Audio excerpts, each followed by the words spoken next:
Most people will never notice the moment you become a threat, because it happens quietly, without announcement, without noise, without the need to prove anything to anyone. You don't shout your evolution from the rooftops. You don't demand attention. You simply stop reacting the way you used to. You withdraw, not to hide, but to sharpen. You detach, not to escape, but to observe with a colder eye. And in that silence, in that internal stillness, you become something that makes the world just a little bit more uneasy. People can't quite explain it, but they feel it. A shift in the air when you walk into the room. They can sense you're not the same, and they don't know what you're capable of anymore. That's the first sign you're becoming dangerous in silence. You've stopped seeking validation. Not because you think you're better than others, but because you've finally understood how little their approval means. You realize the crowd is blind, noisy, fickle. It cheers today and cancels tomorrow. You've seen the way people throw praise like confetti, then yank it back the moment you stop entertaining them. So you stop performing. You stop explaining your decisions, your values, your direction. Marcus Aurelius said, "The opinion of 10,000 men is of no value if none of them know anything about the subject." You live that now. You've tasted the emptiness of applause and discovered something richer, deeper, peace. And that peace terrifies those who still depend on external affirmation for their sense of identity. You no longer post every move. You no longer update the world about your progress. You no longer need others to see your hustle, because you've realized that real power moves in silence. You've become a ghost to the people who used to think they knew you. And that disappearance? That quiet exit from the noise? It makes you unforgettable. Not because you're louder, but because your absence hits harder than your presence ever did. Second sign, you've become ruthlessly selective.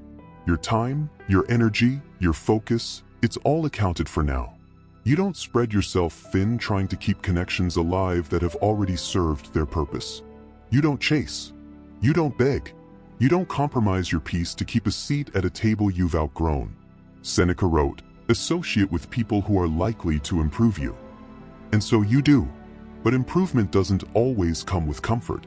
You've stopped surrounding yourself with people who flatter and started aligning with people who challenge. You've understood that access to you is a privilege, not a right. You no longer return every message. You no longer attend every gathering. You don't explain why, you just don't go. You've realized how much power lives in the word no. And it's not just a rejection, it's a declaration of standards. Every time you decline an invitation that doesn't align with your path, you reinforce your own value. Every time you resist the urge to respond to petty drama, you protect your momentum. People call it arrogance, but it's clarity. And clarity has a cost, misunderstanding. But you're fine with being misunderstood now. In fact, you welcome it. Because the moment people can't predict you, they can't control you. And unpredictability in a calm, focused person, that's lethal. Your silence becomes a puzzle they can't solve. They poke, they prod, they gossip, but nothing comes out. You just keep building in private, winning in silence. And the less they hear from you, the more they start whispering about you. That's how power works. It echoes loudest in your absence. The third sign? You've mastered the pause. You've stopped speaking just to fill the air. You've stopped giving immediate responses. You've stopped reacting to every comment, every insult, every slight. You've embraced the sacred pause, the space between stimulus and response. You've realized that most battles are won not by striking first, but by waiting, by listening, by watching. Epictetus said, "It's not what happens to you, but how you react to it that matters." And your reactions now are slower, sharper, more deliberate. You've trained yourself not to flinch, not to get drawn into emotional traps. You hear the insult, and you smile. You feel the bait, and you don't bite. Because you've learned that silence is its own kind of firepower. When you withhold your reaction, you withhold your energy. And when you control your energy, you control the outcome. Most people are puppets to their emotions. You cut the strings. That pause before you speak, that brief silence before you respond, it terrifies people. Not because it's empty, but because it's loaded. It says, "I heard you. I calculated. And I chose not to play." that restraint, that discipline, that control. It's a rare form of dominance. It means you're not ruled by the external world anymore. You're self-governed. And a self-governed person? That's dangerous, because they can't be manipulated. They don't over-explain. They don't justify. They don't argue over things they've already decided. You've learned to sit with discomfort, to process before reacting, to let people misunderstand you without rushing to correct them. That's the kind of silence that speaks louder than any words. And when you finally do speak, people listen, because your words are no longer casual, they're calculated. You speak when it matters, and when you speak, it lands.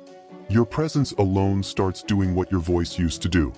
That's the quiet evolution, the transformation no one saw coming. While others fought to be seen, you vanished, and in that disappearance, you became a storm. Not loud, not messy, but surgical, focused, unstoppable. And the truth is, most people don't fear you because you've changed. They fear you because they can't access the version of you they once depended on. The emotional version, the reactive version, the explain everything version. That version is gone, buried under the weight of your silence. And what rose from those ashes is something sharper, colder, calmer. Someone who doesn't flinch. Someone who doesn't respond on command. Someone who doesn't move just because someone else is uncomfortable with your stillness. They call it coldness. You call it freedom. You're no longer a slave to urgency. You move on your own time. You speak with intent. You choose peace over pettiness. And peace, when weaponized, is terrifying. Because it says, you can't reach me anymore. It says, I've outgrown this version of the world. And when someone outgrows the world tries to pull them back down. That's what you're seeing now. Resistance, projection, accusation. But you stay quiet, not because you're passive, but because you're precise. You've turned every scar into a sensor. You feel the games before they start. You see the manipulation before it hits. You've become fluent in energy, and energy doesn't lie. So you don't argue anymore. You simply withdraw. You leave the table. You protect your frequency like your life depends on it, because it does. And in that protection, you've become untouchable. Not invincible, but unreachable to those who still operate on noise, chaos, and dependency. You've become what they warned about. Not because you're loud, aggressive, or cruel, but because you've become immune. Immune to nonsense. Immune to bait. Immune to emotional blackmail. And immunity, in a world addicted to reaction, is terrifying. You've stopped playing a game that requires your energy to survive. And in that refusal, you've already won. And now the silence is no longer just absence. It's a presence all its own, a force that unsettles not because it threatens, but because it refuses to participate in games that once consumed you. You've turned your focus inward, not to escape the world, but to dominate it differently, from the inside out, starting with yourself. This is the hidden transformation Stoicism has been pointing to all along. Not suppression, but mastery. When you stop arguing with fools, stop correcting liars, stop chasing people who drifted the moment you got quiet, you begin to see clearly. That's when the detachment crystallizes into strength. You become like the Stoic sage who walks through fire unfazed, not because he's cold, but because he's seen through the illusion. You now understand that not every battle deserves your sword, not every insult requires a shield, not every provocation deserves a reaction. And what does that make you in a world addicted to chaos and validation? The threat. Because you no longer give people what they want. They want drama, you give indifference. They want noise, you give stillness. They want control, you give unpredictability. You've become ungovernable not through rebellion but through inner clarity. And that's what makes you dangerous. You can no longer be baited. No longer lured back into the emotional minefields you used to dance in. You've become a mirror, exposing the instability of those who try to shake you. You let them throw their fits, their projections, their assumptions, and you simply don't flinch. Your silence makes them louder, more erratic, more exposed. And yet you just watch, not with malice, but with the calm distance of someone who's already seen how this ends. Because it always ends the same. Those who scream loudest burn out first. Meanwhile, you remain focused, still dangerous. That's the part no one tells you. When you become truly quiet, you become unforgettable. Your presence lingers, your absence echoes. They don't know what you're planning, and that mystery becomes power. You no longer show your process. You only show results. And even those, you show sparingly. You've become allergic to showing off, to overexposure, to wasting energy explaining a vision only you can see. Like a stoic warrior walking through a marketplace untouched, you've stopped flinching at the chaos around you. You see the world unraveling, the fake confidence, the overcompensation, the desperate need for likes and shares and status, and you withdraw, not out of arrogance, but because you've learned the truth. Attention isn't currency, it's a leash. And you've cut the leash. You no longer bark for approval. You no longer beg to be seen. You've realized what Epictetus meant when he said, "Wealth consists not in having great possessions, but in having few wants." And now you want less. You crave less. And because of that, you move with a freedom most will never taste. That freedom is quiet. That freedom is light. But that freedom? It's terrifying to those still stuck in noise. Because when they can't pull you into their chaos, they start to question their own. You become a mirror they can't look away from. Your presence convicts people, not with judgment, but with calm. Your discipline is unsettling. Your distance, a challenge. Your silence, a confrontation. It forces them to notice their own noise. You've stopped reacting, but you haven't stopped watching. You see everything now. The patterns, the betrayals, the fake smiles, the performative loyalty, and you simply archive it. Quietly, strategically, stoically. You make your moves when the timing is right. Not rushed, not announced, just executed. That's what scares them. They don't know what you're thinking, and the more silent you become, the more they start thinking for you. They project fears, doubts, insecurities, hoping you'll confirm them. But you don't. You leave them guessing. You leave them paranoid. That's what happens when you become unreadable. You don't just protect your peace, you weaponize it. And suddenly, your silence becomes your strongest statement. It's the shield, the sword, the strategy. You've embodied what Stoicism has always whispered to those patient enough to listen. Real strength is never loud. It's quiet, consistent, and relentless. It builds when no one's watching. It strengthens in solitude. It matures in moments of restraint. And when it's ready, it doesn't announce, it arrives. That's you now. You've stopped showing up in predictable ways. You've stopped trying to explain the new rules you live by. You don't care if they don't understand. You don't care if they mock the new distance. You don't care if they say you've changed, because you have. And that change came at a cost. Isolation, misunderstanding, even loneliness.